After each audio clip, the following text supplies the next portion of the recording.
Hey YouTubers, and maybe Instagrammers, I'm Jared, this is Omnivore Blade Works, and this is what happens to happen when you run out of stainless steel thong tubing. You end up going to your reloading room and finding some 38 or 357 Magnum, these are 38 husks, and you make yourself a 3D printed collet, 3D printed collet, and you stick it into the chuck. And use your lathe to chop it off to length. Very carefully. With a threading tool you made in college. Pop goes the weasel.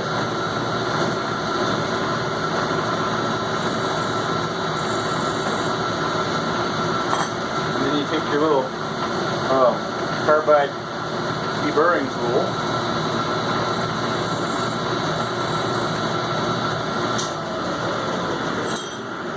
And leave the turret where it is, longitudinally.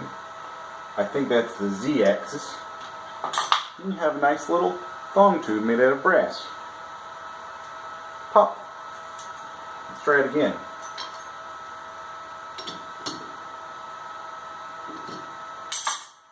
Don't ever leave the chuck key in the chuck. That's how you kill yourself.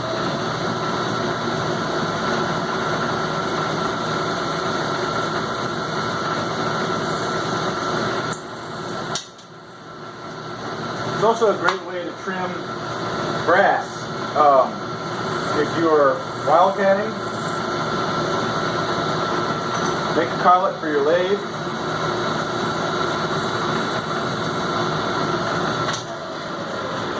And this old Logan lathe is pretty sloppy, so it's really good for these not very precision required jobs.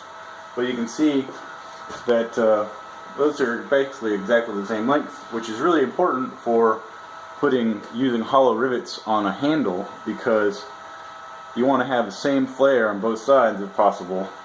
And but then you still, like, I tend to grind these flush anyway. If this was on a bigger scale, if I was doing more than 10 of these, then I would probably set up a press and I'd get the length just perfect. So that way when I glue them and flare them, I don't have to do any dusting off.